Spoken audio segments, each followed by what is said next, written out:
Hello and welcome to the Mattniverse. Today we're going to further explore Hiveswap Friendsim. Volume 18 has finally arrived, and it's sadly the last one that they're going to do for Hiveswap Friendsim. As far as I know, I would hope they come back with more. I still want to know about a Sea Dweller, but I guess we'll just go ahead and go with this one. So what we're going to do with this is we're going to do the one episode, like usual, then about a week later do the twins, it seems like, and then the epilogue along with it. So we'll just kind of tie those two together. I don't exactly know how long the epilogue is, so we'll just go with it.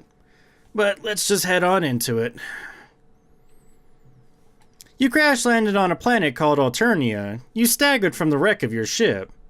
You were desperate for information, for provisions, and possibly a bit of medical attention. But most of all, you were desperate for friendship.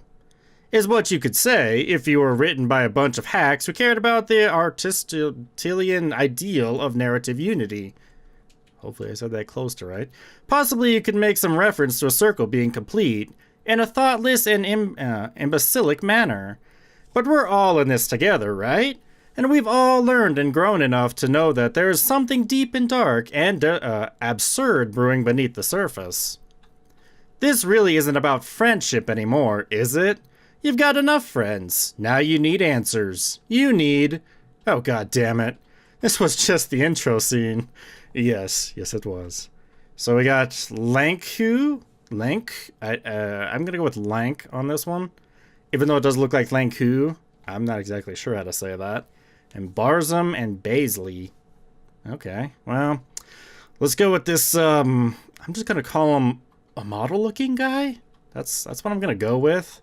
We'll see. What's next on the docket? Oh, you're really feeling like going completely off the rails. So it's a good thing the first person to ping you on your palm husk is Lanque. That nutty bitch is exactly the sort of destabilizing influence your life needs right now. Hello, my friend. Because that's what we are now. Friends. Cool. That's not a weird at all way to talk about someone. You're really loving this one. You're not sure what it is, but you're positive whatever crackpot caper this loopy troll is about to rope you into is going to be a real humdinger.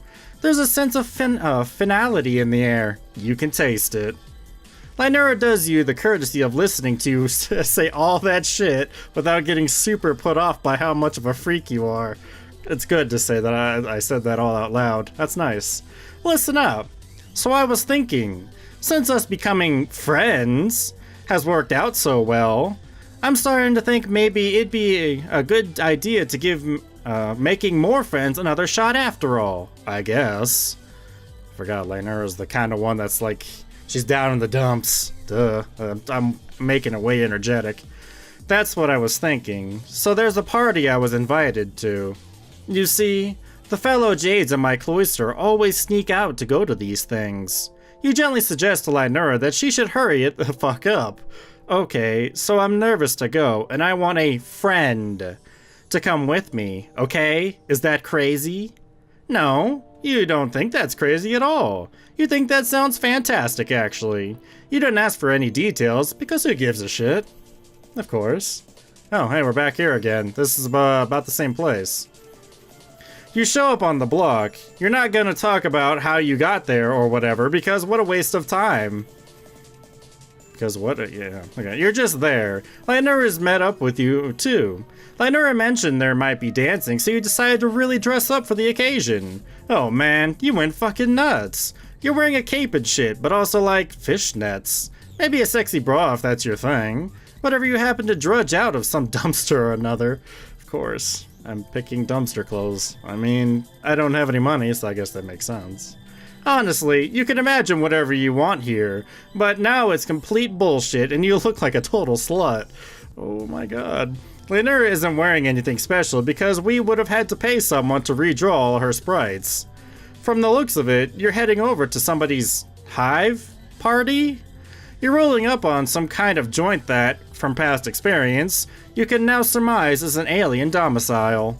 It's pretty big, and maybe belongs to someone on the blue end of the spectrum, but here again, is this block just where all the jade-blooded schoolgirls love to get down and dirty.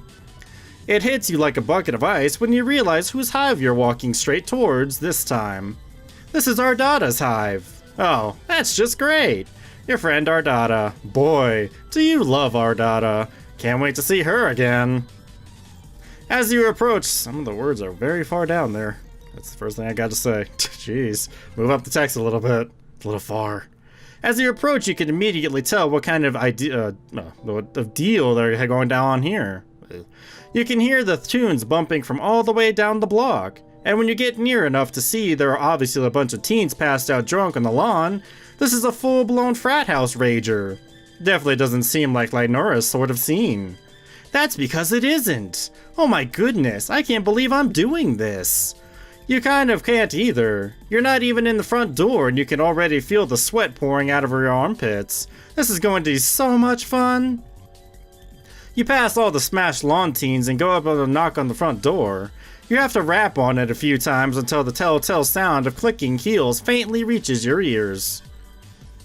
Ah, there she is.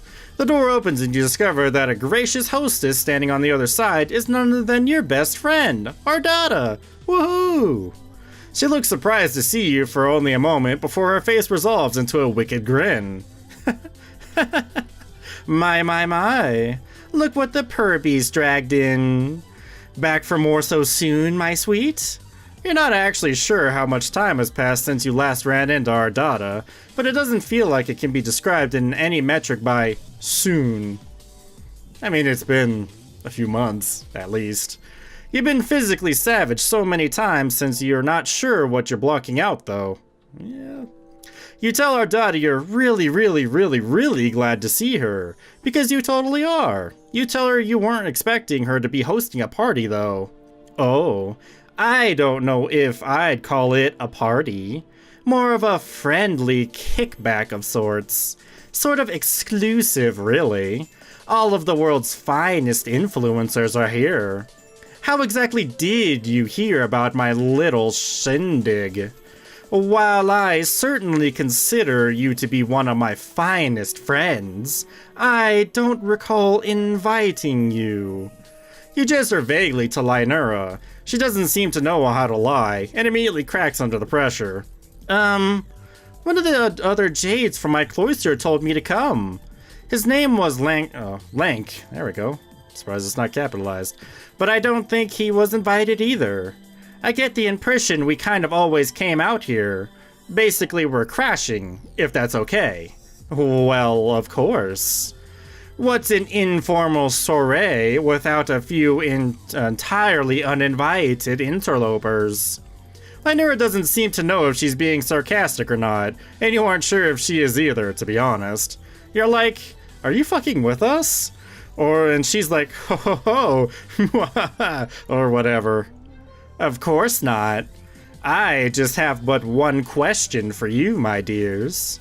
Oh god, that's a little close. Back up. Ardata beckons you near. You obey her slavishly. Then she leans in close to your ear and intones, oh Jesus. Do you hereby certify under penalty of law that you are the age of view adult content within your state of legal residence, have acknowledged the contents of this volume's accompanying mature content description, and are comfortable with the prospect of engaging with challenging or otherwise controversial fictional material? You bet, Chief. Tell her you are in. Oof, you're too scared.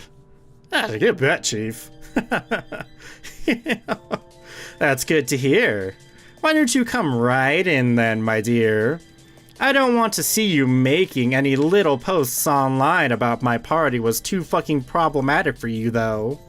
Ardata steps back and welcomes you again into her abode with a grandiose gesture. You're very excited for Ardata's party, and know definitely that you will enjoy absolutely every second of what she has in store for you. Once you've stepped past the threshold, Ardata blows you a toxic kiss and saunters off to mingle with her enthusiastic guests. Oh, hello. That's definitely a lot of trolls in here. Got quite a mix here. Got some yellows, some purples, blues, a few reds. I think that's a rest blood back there. I totally didn't read that. Whoops. I was too engaged by all the people. The first thing that hits you once you're in the door is the music. It's a solid wall of bass that reverberates through your body, down to your bones. The intense dance track is blasting so loud you can hardly hear yourself think. It has to be this loud to drown out all the shouting coming from the living room. As you apprehensively advance, it becomes quickly clear that Lanque is completely out of her element here. She's a bundle of nerves beside you, practically glued to your hip.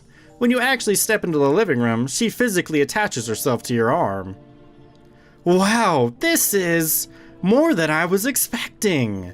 You too. It's a scene of absolute chaos. The living room as the house is filled to the brim with rowdy teens, dancing rhythmically to the pounding music. The furniture has all been knocked over or otherwise destroyed, and you can make a pretty good guess of what's filling all the red cups you see in everyone's hands. You're about to tell Lanque you wouldn't blame her if she wants to dip, but you can't get the words out before you're being flagged down by a jade-blooded boy who's just muscled his way out of the throng of partygoers with a few of his friends in tow. I don't know what a throng is. Oh, there he is. Lanque, you made it. Lanque all but flings herself away from your body and freezes like a scared animal as the troll approaches. From all the commotion and ruckus, he's still remarkably well put together. The vigorous dance huddle doesn't seem to have disturbed his sharp makeup or has implacably coiffed hair, I don't know. There is a curious red stain down the front of his white shirt, though. He has a slutty-looking indigo-blooded girl in his right arm, that's one way to put it, and an even sluttier-looking teal-blooded boy on his left. Alrighty then. Though he shakes them off and waves them away by the time he reaches you and Lanque at the entryway to the room. Hi, Lanque. Yeah, I'm here. You watch it with amusement as Lanque practically bursts into flames under his gaze, and it only gets worse when he sittles up to, sittles? That's a weird word. Sittles up to give her a startlingly intimate embrace. She squeaks and tries to hug him back, but is too timid to actually touch him with her hands. You can see sweat pouring down her face. After a solid 5 minutes that seems to include Lanque smelling Lanque's hair, oh, that's weird, he pulls back to smile down at Lanque with a heavy gaze. Lanque's face is bright green, and her eyes are bugging out of her skull from how flustered she is. But she's not into it, you don't think. It's hard to tell, but you kinda get the impression he'd be dead by now if she weren't. Probably. Oh, now he's looking at me. Either way, it's awkward. Luckily for Lanque either doesn't notice or doesn't care. He settles into a comfortable, for him, posture, with his arm casually around Lanque's waist, and turns to you. Oh, who's this? This is my... friend? Yeah. Lanque quirks an eyebrow. You have friends? The question seems to leave Lanque speechless, so Lanque takes the opportunity to look back at you. His eyes rake up and down your body in a way that leaves you feeling distantly objectified. Oh, aren't you interesting? Is there a reason you look like that? Ow, what's that supposed to mean? What a question! He doesn't explain what that is specifically referring to, and giving both your alien status and your state of dress, it could mean any number of things. Possibly. You might take it as an insult, if not for the way he licks his lips after he says it. Okay. He can't seem to pry his eyes off you. This is getting weirder. You look at Lanque for a cue, but she's too out of it to give you any sort of intelligible sign. So you just explain how you crash landed on this alien planet, an intermittent amount of long time ago, and you don't really know what you're doing, or much of anything about anything. The fact of your appearance could be due either to this, or that you're generally a disaster of being irrespective of your planetary origin. How fascinating. I've never met an alien before. Well, you have. Lots of times, in fact. Literally everyone and everything here is alien to you. You find your word diarrhea, why is it called that, becoming more and more awkward and embarrassing as Lanque's eyes start burning a hole in the center of your chest. There's no need to be shy. I don't bite until asked. Oh, God. Lanque disconnects himself from Lynura as he rounds on you. It looks like he's lost any interest in her existence now that you're in front of him. Lynura looks at you with a completely pathetic expression that readily informs you as to what your response needs to be. You'll be damned if you aren't going to be the best wingman possible, so you deftly ignore Lanque's blatant pass and turn the conversation back to Lynura. You ask Lanque how long he and Lynura have known each other. Lanque raises his eyebrows at the question. Well, I suppose since she was chosen for the cloister. Some number of sweeps ago. I don't remember, really. It was 2.43 sweeps. Oh, right. Then that many, I guess. Huh. That's a pretty long time, actually. Yeah.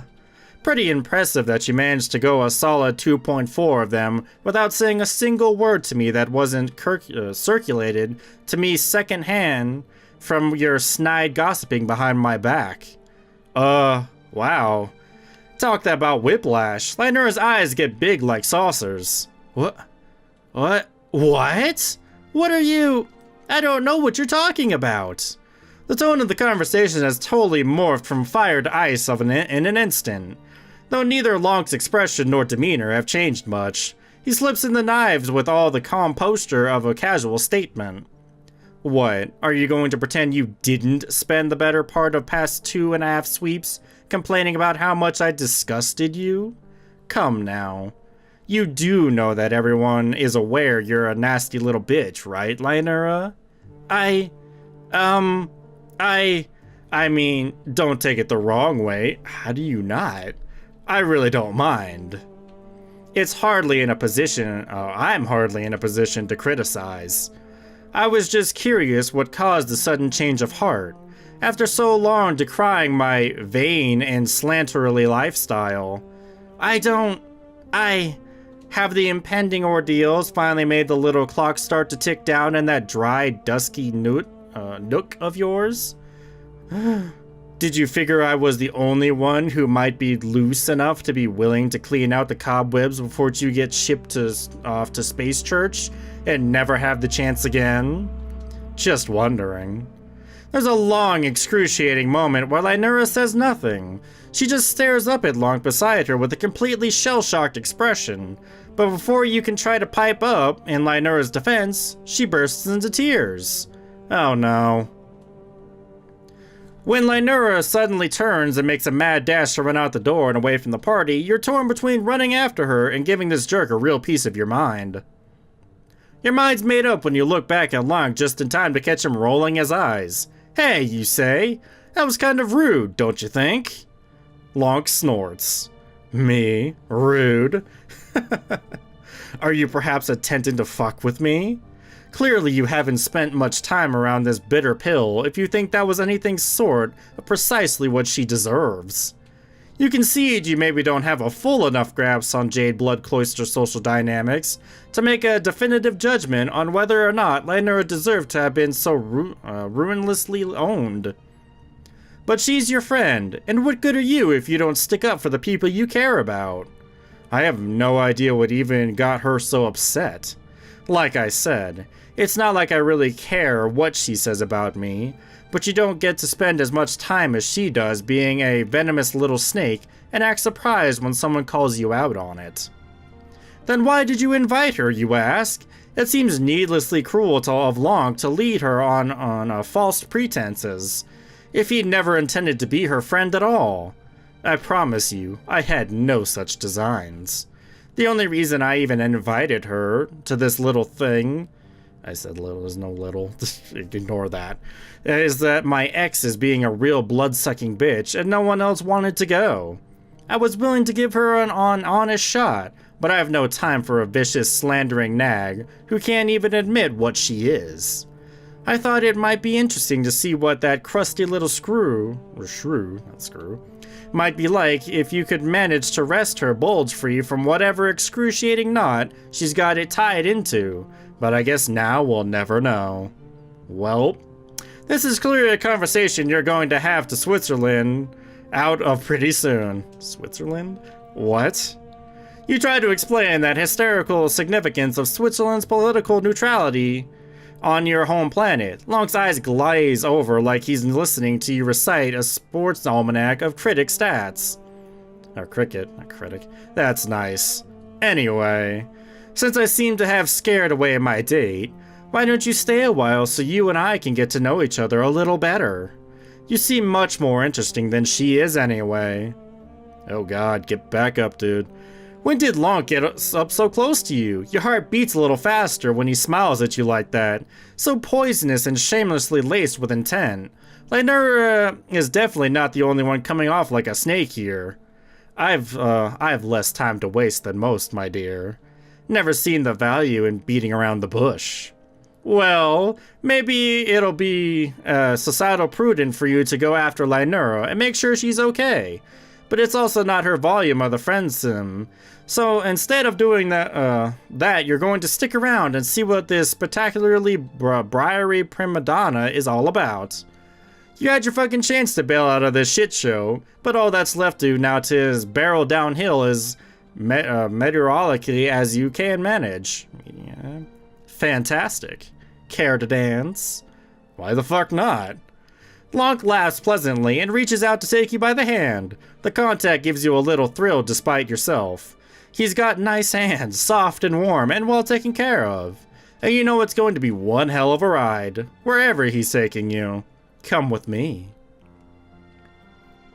You do. He doesn't lead you straight to the dance floor, though. He takes you around the throng of dancing partygoers over to the kitchen of the house first. You weren't expecting to find a familiar face waiting for you there. Oh, Elward. Fancy meeting you here. You don't find it that surprising, honestly.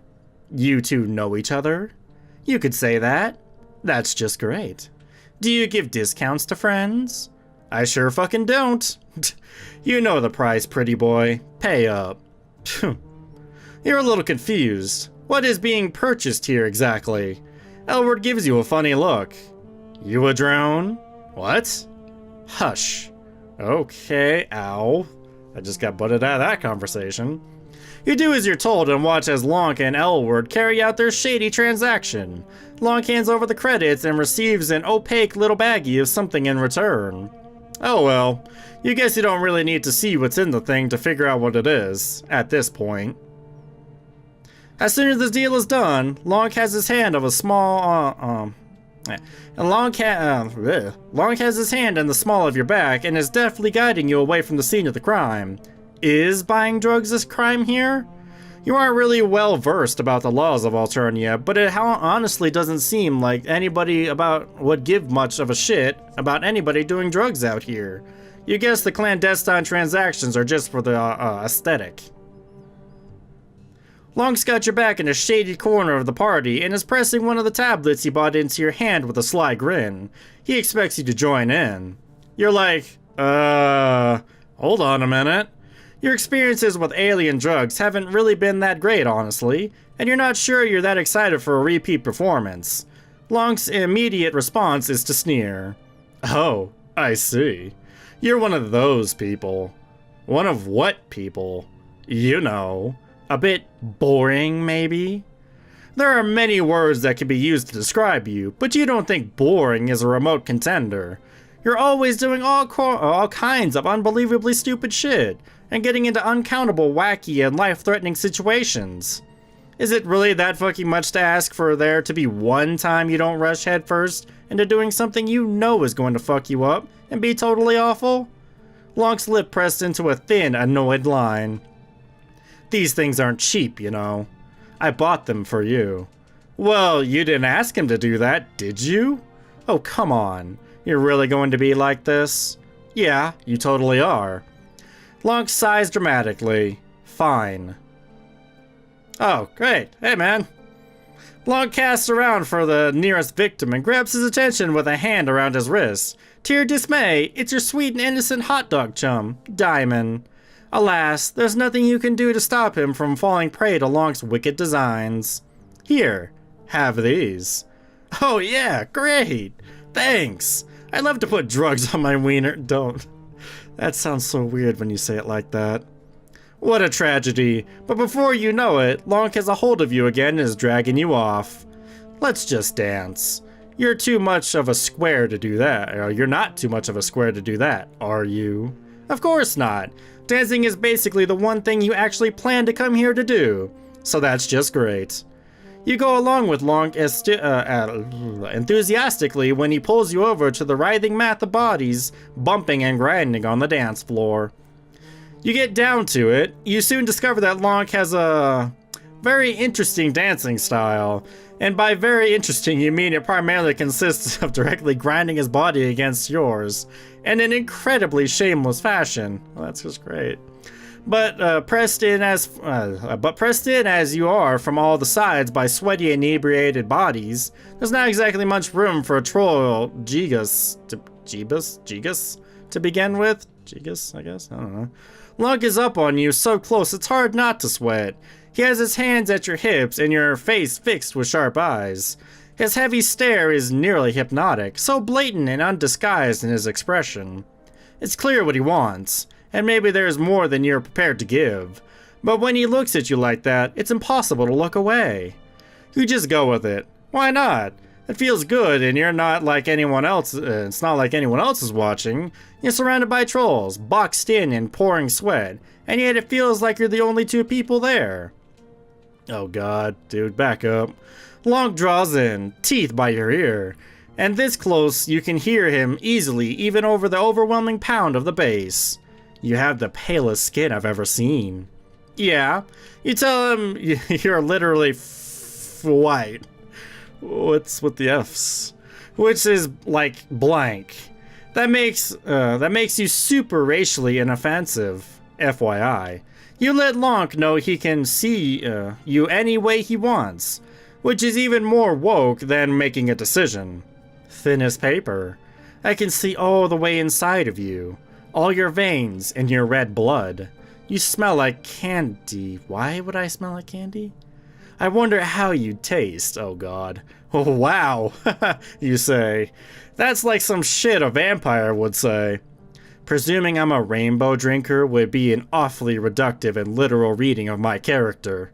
I'm just making a blatant sexual pass. Oh, okay. Good thing that's all cleared up. You take this as an opportunity to really let loose, showing off everything you've got in the sexy dance acumen department. Lanque is a little bewildered. What are you doing? You're like, what aren't I doing? Oh god. There's a fire on the dance floor and you're struck the match. You're just fucking it up in here. Really getting it. Breaking it down. Bumping and grumping and whatever. You're smashing your ass into everyone around you and getting hot and heavy with those lusty moves. Oh man, there's a point where Lanque has to step back. You presume to properly behold your art in all its glory. Oh man. But it soon becomes clear that it's not your prodigious dancing skills that has given him pause. You follow his startled gaze and see the cause for alarm. Bronya is here, and she's looked pissed. Oh god. Oh shit.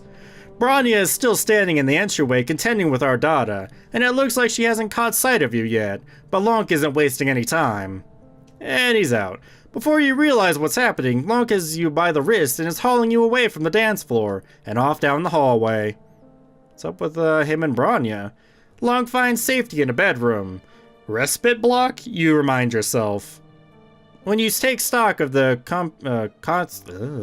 conspicuous absence of any bed, and the presence of a revolting-looking slime cocoon in which trolls allegedly spend their repose, you hold each other in a tense and nervous silence pressed against the locked door. What feels like an eternity passes, your breath held. The sound of your blood rushing through your own ears is almost enough to drown out the music.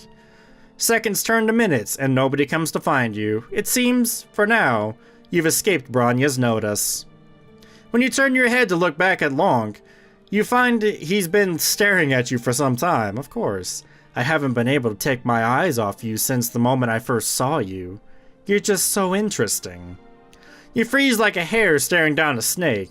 Lanque lifts his hand to brush a thumb across your cheek, fingers curling under your chin. You meet his eyes. His pupils are so black. I want to know what it'd be like to kiss you, oh god. Lanque's tongue darts out to wet his painted lips. Do you want to kiss me? Whoa. Well, you've already clicked on at least 2 mature content disclaimers to get this far. Why the hell not? Lanque leans in and presses his lip against yours. He kisses much more sweetly than he looks. His lips are soft and wet and taste like blackberries. Okay. This beats making out with a couple of greasy teens behind a dumpster, that's for sure. When one of his sharp fangs nicks your bottom lip, you don't even care. But when a drop of your blood beads onto his invasive tongue, Lanque draws back just an inch. You chase sharp and dangerous, like a weapon. Is that a good thing? It's not a bad thing. Lanque pulls back further. His hand slips from your cheek and his fingers trail down your neck to rest on your collar, thumb brushing against the thrum of your pulse. Have you ever paled before? What does that mean? Oh, Jesus. Lanque shrugs off his jacket and starts unbuttoning his shirt. Whoa. Is this really gonna go there? You're like, well, no. You've never done any alien intercourse with a bucket. With a bucket? What? It doesn't look like he even has one on him at the moment. That is apparently the wrong thing to say because Lanque's face crunches up in displeasure. Oh boy. Don't mock me. It's my first time. You figure laughing would constitute mocking him, so you don't. But the look you give him seems to say enough. Us Jades who live in the cloisters have been chosen for a very special duty.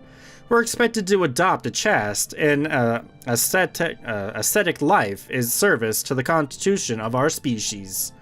And when we undergo our ordeals and are sent off-world, there's no such thing as sneaking out of the caverns. If I don't do this now, when? My life is nearly over. Will you help me alive? I totally messed that up. Will you help me feel alive? But before you can answer, Bronya's voice starts to rise shrill above the heavy music. Lanque? Lanque's hands shoot out of lightning speed to draw you close. Before you can so much as gasp, he presses one of his palms over your mouth to keep you quiet. Oh shit, she's close. And from the sound of it, she's getting closer. Lanque? I know you're here. You need to come out and come home right now. Lanque leans in close to your ear. Shh. What will you do? Calling his mom, huh? This has gotten problematic enough. Keep quiet. You want to see where this goes. Oh man, eventually I'm gonna do it, so I guess we'll see. You keep your mouth shut and wait for Bronya to pass. She only shouts for a little while longer before the sound of her voice fades away. There are too many blocks in this hive for her to be trying to break down the door to everyone. And she didn't look too closely at this one. You've lost her. When it becomes clear Bronya is gone for good, Lanque lets his hand fall away from your lips. You feel him smile against your ear. Where were we? You turn in Lanque's arms and look up into his blazing eyes. How can you alien pale without a bucket? What? I don't mind doing it without one. Sometimes it can be fun to get a little messy, don't you think? You're like, weren't you just saying this was your first time? Lanque answers you with another kiss. This time, he means business. What? Oh my god, that was weird. Whew, you can go all the way with this super slutty alien, and then you slump out on the ground completely wasted. Maybe this all went kinda off the rails, but you have to admit it wouldn't have been a real shame if you got through this entire extraterrestrial adventure and never got to smash even a single alien. What would be the fucking point? Honestly. This guy really did a whole numbers on you. You're lying spread-eagled on the floor as Lanque is putting his clothes back on. Man, this is probably your most accomplished friendship to date. You're not quite ready to move just yet, but since you and Lanque are such good chums now, you figure now's a good time as any to ask for his chitter. Lanque seems surprised to even hear you speak. Huh? You want to add me on your chitter? Yeah, you say. Isn't that what friends do? Oh, sorry, I can't. My palm husk is broken right now. Lanque says while typing away fiercely on his palm husk. Oh, interesting. He doesn't even look down at you. You're like, but you're using it right now. Lanque rolls his eyes.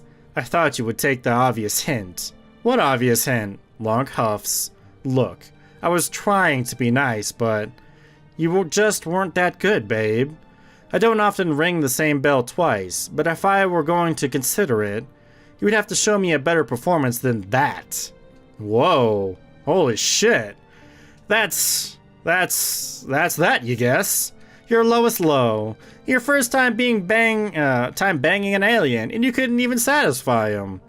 A little seed of worthlessness takes root inside of you, and germinates so explosively that it fills you up until there's basically nothing left. You die of shame instantly. Ow. That's... okay. Well, I guess we need to get better then, apparently. I mean, it's our first time, too. I mean, you can't just say that kind of thing. That was still hurtful, though, either way. Wow. Alrighty, then. I was not expecting it to go down that road, but I guess I should have. Okay. Well, let's try the use You're Too Scared. Oh, man. The sound of that is making you quake in your slutty little boots. Controversial fictional material, you say? Damn. It's almost starting to sound like a woman wrote this. Count you out. Ardetta clicks her tongue. She reaches for the cup of markers she keeps on a table next to the door and pulls out one. You flinch back as she wields it like a weapon to draw a big blue X on the back of your hand. Here. Now all of my fine guests will know we've a delicate little angel on our hands. And then she turns to Lynura. And what about you, my sweet thing? Huh? Oh, I'm not real, so it's cool. Very well then. Welcome to the bash. Drinks are free, but if you die of poisoning, you're contractually obligated to croak in range of one of my cameras. Toodaloo. Ardetta blows you a toxic kiss and saunters off to mingle with her again, I can't say that, enthusiastic guests. It's the second time I couldn't get that. This is the same thing, though. You know, step into the past the threshold. Lynura is visibly nervous, which is unfortunate. But when your friend is, she glances around a bit. Don't know. He's... oh, over there. I guess we're just gonna go up to him, then. You follow her gaze into the living room of the house, and a far cry from the side outside, the music's not nearly so bumping as you originally thought it was. The whole shebang seems to have a pretty chill teenagers drinking Kool-Aid vibe. Apparently from the fact that's definitely not Kool-Aid. Everybody's milling about, chatting amicably. You spot a few familiar faces. Diamond flirting with roasting his Frank in the hearth. Elward leaned casually against the doorframe to the kitchen and talking to a cute girl. Skyla, oh, Skyla's here? Recounting some enrapturing rodeo caper to a group of gathered trolls. It's a real diverse roster of friendly folks. You spot why Lynura is pointing to one at the center of the parlor's arrangement of couches and armchairs, sat among a group of friends on the floor. The only other Jadeblood in the room. He's even more impeccably dressed and done up than the rest of the markedly fashion-forward Jades you've met. When he catches sight of Lynura, his face lights up and he rises to make his way over and greet you. Oh, Jesus Christ. Yeah, this is definitely weird. Apparently, if you don't take that contract, everything is just odd now. Oh, Lynura, you've made it after all. I was starting to think you weren't going to come. God. Well, surprise. I didn't. Not come, I mean. I did come. What? Hi, I'm here. LOL. You cringe, but Lanque seems otherwise unaffected by Lynura's astonishingly embarrassing display. He turns to you with a warm smile. And who's this? You can't help but get a little flustered when your eyes meet. His makeup and stylings might lean to the severe and feminine, but he has a contrastively charming and masculine voice and puts you at ease straight away. Seems to have quite the opposite effect on Lynura, but you can answer yourself. She starts babbling a mile a minute. Oh, this is my friend. I invited them. They're an alien, I guess. I almost murdered them because I was jealous of my friendship with Bronya, lol. But I didn't, and we're friends now, and I'm starting to work past my self-destructive obsession with her, and they agreed to come with me because I'm socially anxious and afraid of you, lol. Aw, that's awfully nice of them. Hold on, sorry? I know that was a lot at once. Let me reorganize that statement in a clearer, digestible list of bullet points. You have absolutely no need to do that, Lynura. I've understood your points just fine. Oh, okay. Log looks back at you. Thank you for helping Lionura feel more comfortable here. Why didn't you come and sit with us? Lanque turns and gestures to the other trolls he was speaking with before, a teal-blooded boy and an indigo-blooded girl, neither of whom you recognize. They both have notebooks in their laps. They give you a friendly wave. Okay, sounds great. What are we doing? We were just in the middle of a poetry reading. I don't know if you've prepared anything of your own to share, but you might find it relaxing just to listen. Poetry? Lionura's face has gone bright green. Oh boy. Why would you think I've written any poetry? I don't, really. It was merely a suggestion. Have you? Well, maybe? Wait, no. You put a comforting hand on Lionura's shoulder, and, insinuate, nope. Not the right word either. Intuiting? It's weird. Intuiting immediately that she has, indeed written plenty of poetry is embarrassing by the self-prospect of sharing any of it. You remind her she's among trusted friends here, and has nothing to fear. Oh, I guess you're right. Well then, please, come and join us. Lanque leads you back to his group, inviting you to sit down with him in a circle. Lionura goes to deliberate lengths to insert you between herself and Lanque so that you're the one sitting next to him. Why don't we pick back up where we left off? I was just about to read my latest piece. You say that sounds great. Lanque's two friends close their eyes and take each other's hands. You and Lionura are both plainly surprised when Lanque and the Indigo Blood sitting next to Lionura try to take yours to close the circle. At your obviously shocked expression, Lanque explains. We find level physical contact helps us feel closer on a spiritual level during our poetry sessions.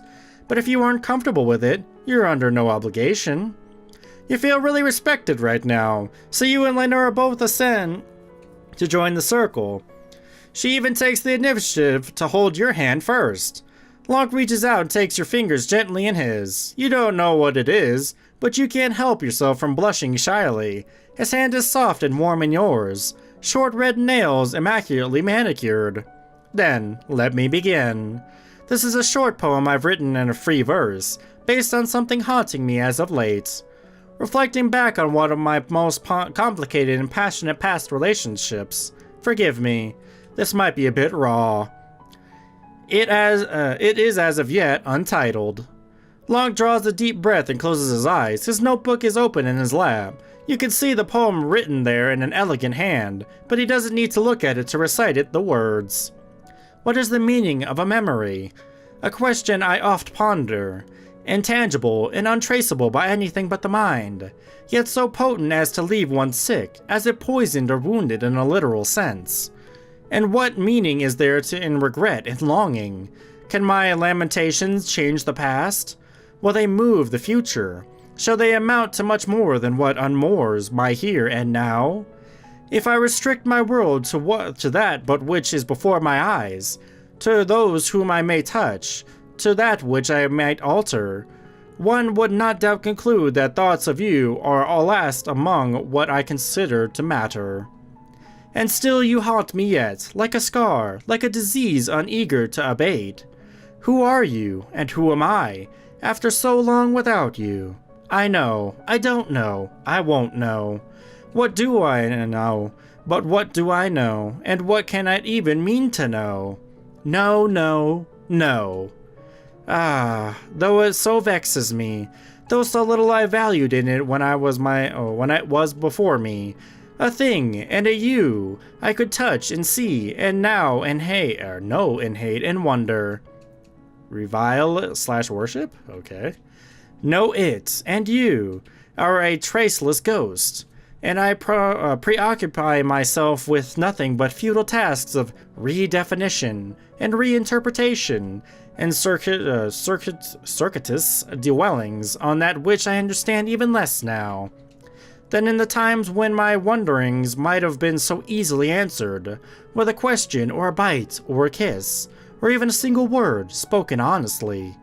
Pressed though I am to give color to our bond, I look not to onyx nor ash, but that which pulses within our very veins. That so blinding jade, hard as the stone for which it is so named. Twisted and pulled, hammered and forged, shaped, unnaturally, as if a chain. A stricture within scripture, or stricture within scriptures, gee, that's a little wit. A certain so meaningful tincture. Resent you, though I must, envy you, though I may. Now leagues and leagues stretch between us, and I make peace with naught but what I say.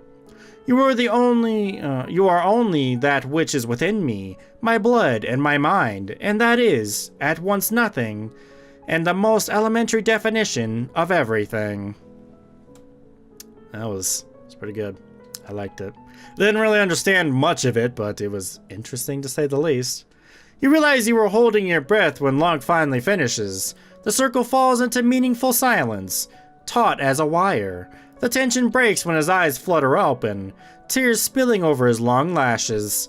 You squeeze Lanque's hand gently. He weeps silently and beautifully. Such powerful art. He musters a wan smile as he gazes across the circle at Laenora. Laenora, would you like to read the next one? Yeah, I put a few words in there. Close enough.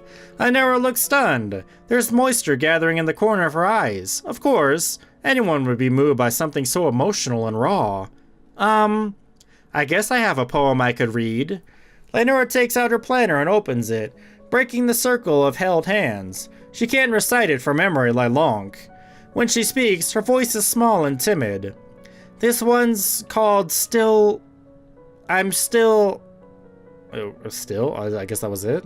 I'm still. I sit still. I do what I'm told. Still. I wonder about the way that I am, and I think. Still. I see her every day, and I still miss her. She hugs me, and I still feel cold.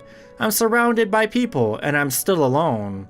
I'm still me. I still love her, and I still hate that.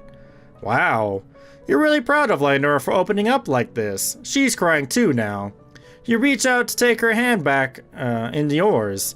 The indigo blood beside her comfortably strokes her shoulder. Sorry. It's not really good and long like yours, Lanque. I'm not really a poet or anything. I just wrote down how I feel. Laenora, it's fine. I thought it was beautiful. Poetry is about expressing yourself. It's not important that it be any set length, or sound any certain way. All that matters is that you've spoken your blood potion. I missed that. Said something about remarkable. My bad. And I think you've accomplished that remarkably. There we go. We're all very proud of you. You find yourself drawn into a group hug by Lanque and the other trolls. Laenora is sobbing openly now, and her raw emotion seems to have inspired similar pathos in the others. Before you know it, you feel yourself tearing up too. It feels good to get it all out, but before long it's becoming clear Laenora is kind of reaching her limit. She pulls back and sniffles out something about wanting to go home. Of course, Laenora. That's what you need. I'll talk to you back at the cloister. Okay. See to it that she gets back safe, will you? You tell Lanque that of course you will, and take Laenora carefully by the hand to lead her out of the party. She squeezes your fingers back to let you know she appreciates you. You walk back from the party in a comfortable silence for a while. When you glance over at her face, it occurs to you that you've never seen Laenora this happy. Of course, this is literally the second time you've ever seen her, so you guess you don't actually have much frame of reference for what her normal emotional state actually is. You really want to encourage her on this path of recovery she's going down and all. So you ask her about it. You know, her and Lanque. What? You know, her and Lanque. What were just friends. I mean, it's not like I have a crush on him or anything. I know I've had romantic feelings for a girl before. It'd be really problematic if I liked a boy now. Oh, you say? You're sorry? You didn't know. It's okay. Just don't let it happen again. Laenora gives a warm smile and reaches out to pull you into a hug. Thank you for helping me. I was really nervous, and I think if it hadn't been for you, for your help, I wouldn't have been able to come at all. But I did, so thanks. It wasn't perfect, but I think I really opened up tonight. I'll see Lanque again. And you, I hope. And in the future? things will be easier, right? You're certain they will. You put a comforting arm around her shoulders and walk her to the rest of the way home. You feel like this night really taught you an important lesson. Not everything is about collecting the largest quantity of friends as inhumanly possible. Sometimes strengthening your bond with someone you already know can be just as rewarding. So screw, you say, to the concept of good endings and bad endings and narrative railroading. This route makes you feel heckin' valid. Heckin', huh? And that's fine by you. I like your cape. That's a real nice cape. And I guess those are my boots, even though they don't really look like boots. Do you want to understand? Sure, why not? Of course you do. Your sort of creature always does, of course. You're worn out. Last night was, well, it sure was something. You lived, probably. You learned, definitely. You made choices. You had to. And after all this time, here you still are. So after a day of recuperation from ragers and houses of horror, you're out walking the streets of the place you may as well start calling home. You've changed out of your party gear, opting for your old hoodie standby. It fits the mood you're in. You're not really looking to meet anyone new tonight. Well, like, you wouldn't say no, probably. But you're not John to sin for it. Only a little. It's complicated. After an intermediate amount of minutes of aimless walking, look around at where you've ended up.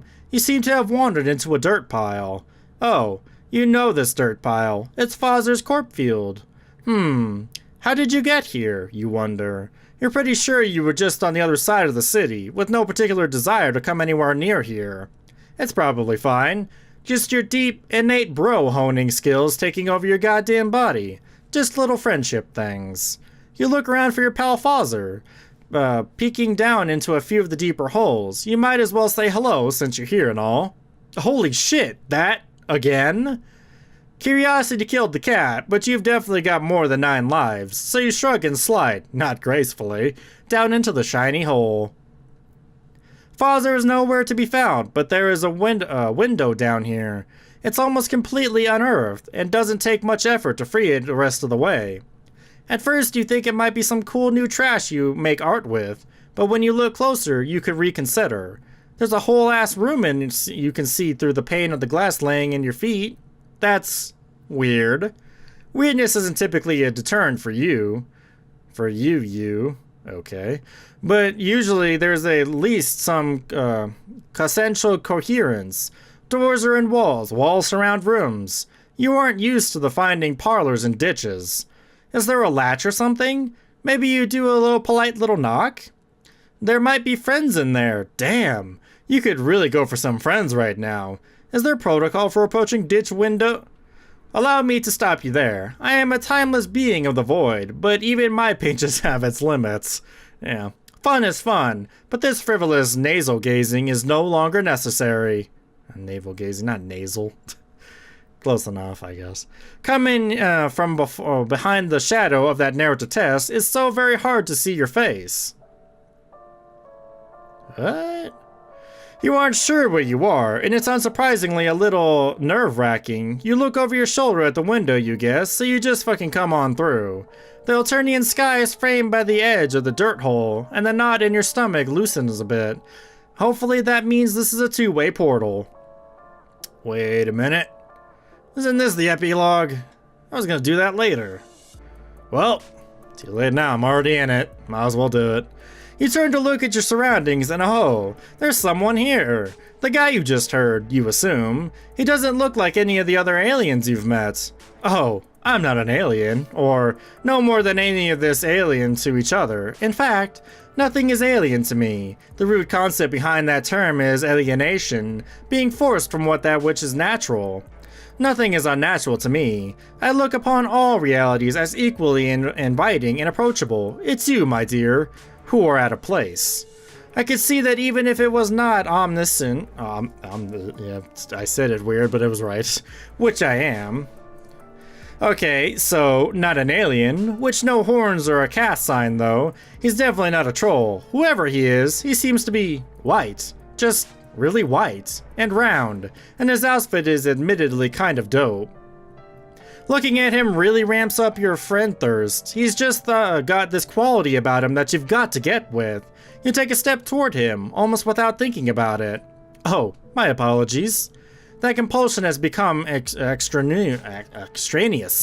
Let me take care of it for you. He snaps his fingers and your knees buckle. The force of the universe presses down on you like G-force. You blink and somehow he's there immediately, arms outstretched to catch you as you fall.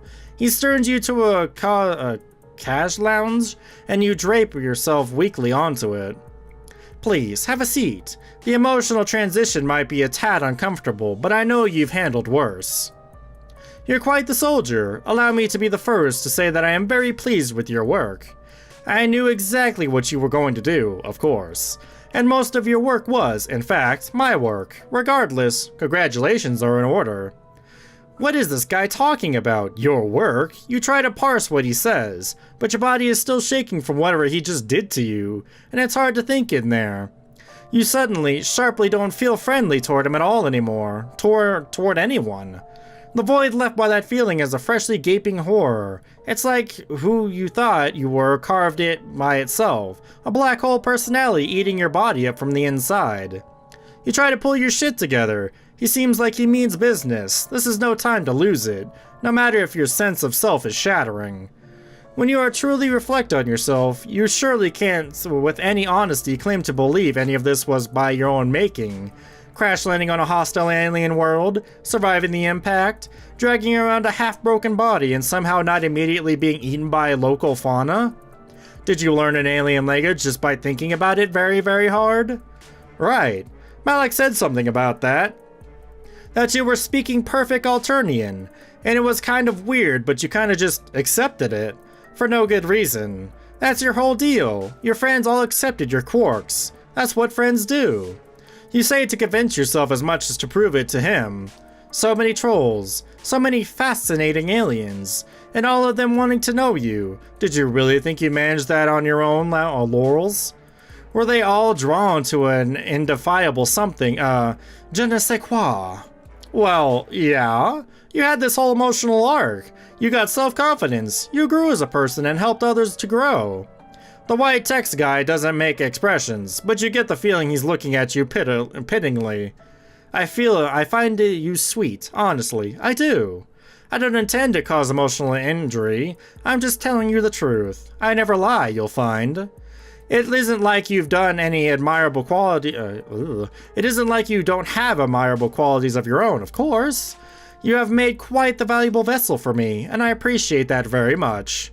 I could not have done it without you. I am only joking. I absolutely could have done it without you. It is just infinitely more fun to do those things together, is it not? What things? What did he do? What did you do? You hope you didn't do that something that would fuck over all your friends? Though when you try to think about them now, the bonds you felt before come up all twisted. Without the artificial friendship drive he'd given you pushing you forward, you're not even sure what those memories are supposed to feel like. You close your eyes and breathe. You try to remember the way Polypa touched your face after you've touched hers, her claws trailing down your cheeks. How Tizia slept, trusting you as you kept watch. How Tagora gave you a chance when he saw something in you didn't see in yourself.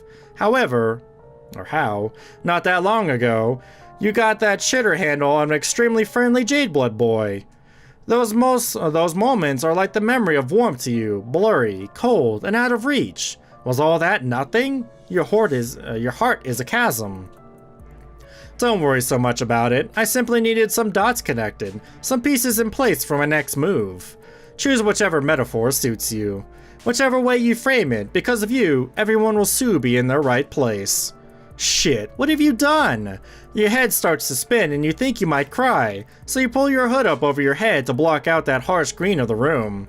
You try to imagine it smells a little like Malik. It doesn't. It doesn't smell like anything, really. But you remember what it smelled like at first, and you hold on to that. It was real, you tell yourself. Your friends were real, and what you felt for them with them was real too. You're so afraid for them, and so guilty as you feel for craving it. The fear just makes you need those feelings you felt before even more. You're clawing desperately for the euphoria of caring, of being cared for. Who cares if your hand was forced? You felt it, and it still mattered. Matters. You remember how it felt watching Trixie perform, bathed in light in righteous anger, and also how you drunkenly commiserated with her later. Or with her later, geez. No, that's not right. That didn't happen. Except, you still remember how hungover you were the next day. Just when you start making sense of things, the whole fucking world shifts under your feet again. You just can't keep up with all this moving real estate in your brain. Ah yes, all of the resets. Annoying, but necessary. You weren't just indescribably bad at keeping yourself alive in one piece. And you weren't quite as adept of befriending aliens to start with. My intervention was necessary to keep you on the right path. Time and space mean very little to me, but I had to move quickly and, again, repeatedly. Swipe some incriminating note-taking here. Befriend an impressionable young upstart there.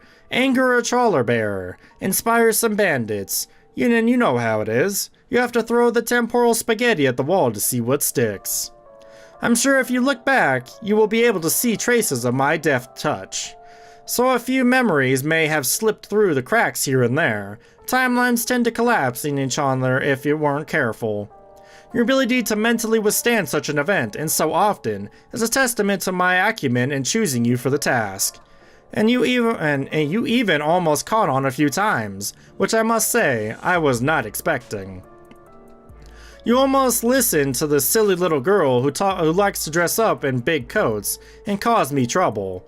And as always, some bystanders ends up caught in the crossfire. The one with the shovel, for instance. I doubt his mind will ever be the same. A pity. You sit up straighter and clench your hands into fists over this course of his pompous monologuing. You've moved past fear and grief and onto deep, globe-chafing rage. How dare he do this to your mind, to your friends' lives?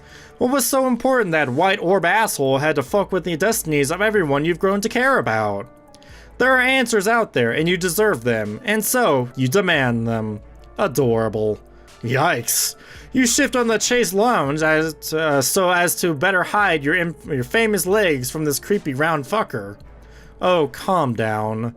All of you and your adherence to social expectations and archetypes. Perhaps one day you could just learn to take a compliment. Besides, I was being condescending. So you demand answers. He sighs theoretically. You aren't sure what the noise is coming from. He doesn't have a mouth. How is he even talking? How the fuck does anything work at all? I knew you would, but I find you explaining myself incredibly tedious. Suffice it to say, I am a man with many boards and fields to play, and although there are countless ways to move the players around the boards, some are doubtlessly more entertaining than others. You are simply one pawn among many. I won't bore you with the details. Doubtless you are aware of the greater contextual framework of this story. How and the hell are you? I totally messed that up. The hell you are. You aren't aware of jack shit. Your head is full of question marks. Oh, of course. How thoughtless of me. See, yet another unfortunate side effect of the limitless conversing with the narratively unlimited. He taps his thumb on forefinger to his orb. Perhaps it would suit you better to understand gradually. And when I say gradually, please understand that I mean it. You won't be leaving. But yes, I do believe this would clarify some things for you. This way, please. He opens the door and gestures inside. There's light coming from in there, but it still gives off the vibe of a dark closet door and an unfamiliar bedroom at 3 a.m. You're afraid, yeah, but you want to understand even more. You stand up and take a step, conscious of the movement of the muscles in your legs. With the rosy sheen of your friendship, hypnosis, or whatever the fuck he did to you gone, the sensation of moving your own body feels heightened, important, yours. There's probably a version of you that would try to turn him down, or that would fight or run, or take a nap on his surprisingly comfortable piece of antique furniture. You even consider rushing back to say goodbye to somebody, anybody at least, but you know there isn't time to click through all that bullshit. Those tributaries flicker in your mental periphery, so tangible that you can almost see yourself choosing one, but you pull your focus back to the present and look at him right in the orb. You just have to trust they'll remember you, because the you've become after this journey, and all the friendships you and the growth and death in time. That you needs to understand. You owe it to your friends, but even more, you owe it to yourself. You found your river, and you're going to see where it leads. So you follow him. Sit here, please. In the interest of expediency, I will leave you your own devices while I go deal with an unexpected but internally unwanted guest. Entirely internally. It should have been too hard to parse out the truth on your own. All you need to do is read a brief webcomic.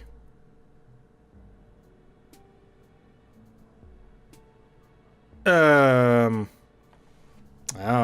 So it goes to Homestruck. Okay, I get you. Homestuck. I want to keep saying Homestruck. So basically you gotta play the game to understand. Which is a very long game in itself. As far as I know. I played a bit, got to at least Act 2. I still got more to go. But, interesting. So you gotta go to Homestuck to understand. Which is very interesting, and that's where it kind of dumps you off at. So yeah, I guess that's where it would tie in all the trolls, because I think that's where the trolls come from, is that game. I believe. So that's where you understand all of it. But there is one more ending I did not get, so I'm gonna go ahead and jump back in there real quick to get that. But yeah, that is something I should do, is definitely finish that game. Which I will, probably, in time, I'm sure. But, let's go ahead and, skip to all this. Right there. Let's call on his mom. You rip Long's hand off your mouth and start yelling for Bronya. What the fuck, dude? Long tries to scramble away from you to make some sort of last-ditch effort to escape, but it's no use. Bronya hears you and comes running, furious. She hooks the locked door off its hinges before you can even get up to let her in. You duck flying chunks of alien architecture and scuttle off to avoid what fear might be further alien fists. Lanque. And as angry as her voice is, some of the fury goes out of her face the moment her gaze lands on Long's state of a partial undress. She reflexively brings a hand to shield her eyes. What in the world? Put your clothes back on right this instant, young man. Long freezes where he stands, apparently accepting that he's been caught. There's nowhere left to run. If he doesn't intend to fling himself out a window, a sneer uncoils on his face. Oh please, save the purity act. Like this is anything you haven't seen a dozen times before. Bronya's face goes bright jade. What? What in the world are you implying? I would never. Forget Lynura. You've always been the craziest bitch in the whole cloister. You know you aren't actually our Lucis, right? Bronya marches right up to Lanque and slaps him hard across the face. Lanque makes an undignified noise as he recoils from the blow. It looks like that really hurt. His face is stinging bright under the handprint. He forces out a strained laugh. My word, Bronya. If you wanted to join us, all you had to do was ask. Damn. You wish you had some popcorn right now. You just kind of sit back and take it all in. Lanque's invective has its apparent desired effect. Bronya is all about steaming at this point, hands balled into fists at her sides. You kind of want to say hi to your friend, but she's a little preoccupied, it seems. I'm not going to go to rise on your petty baiting. You know you're in the wrong here. 1. We've spoken time and time again about recklessly sneaking out of these parties, and now you're dragging Lynura into your mess? 2. Lynura has told me all about the things you've been saying and doing to her, and it is completely unacceptable, Lanque. 3. You've had more than enough lectures about the way you treat your flushed quadrant partners, and it absolutely needs to stop. 4. You are coming back with me to the cloisters, right now. When we're home, we're going to have one last serious talk about this, and if there aren't changes, there are going to be consequences. Eventually, Bronya's overbearing hollering seems to have finally brought Lanque down. He sighs, shoulders slumped, and rolls his eyes. Fine,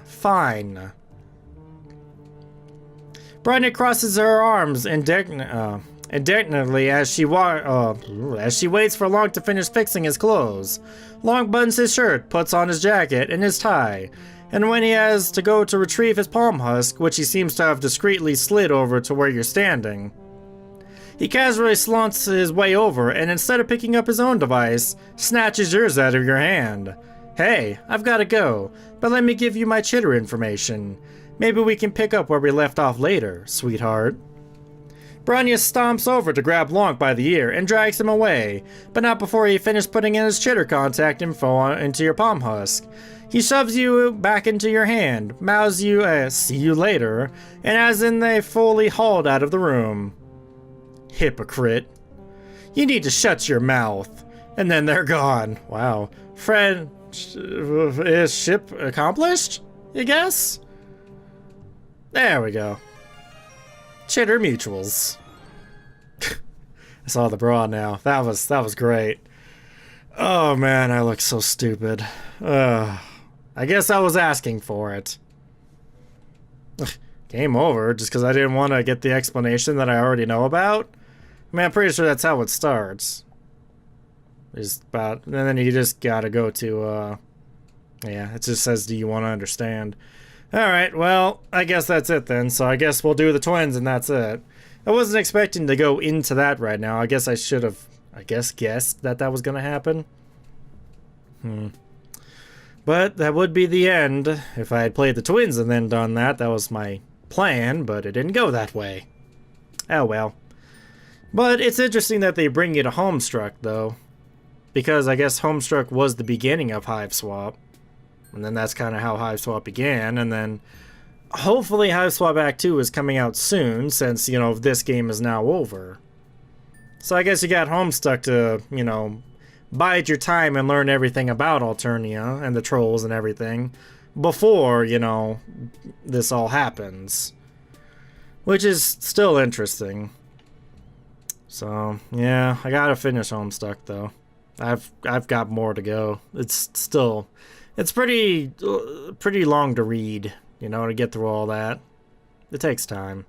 But anyways, that was a very interesting friend. I wasn't expecting all that had happened. Although I guess we were asking for it when we were wearing stupid clothes like that. I could not believe he went dumpster diving to find crappy stuff. Why the hell would you wear a bra? Why?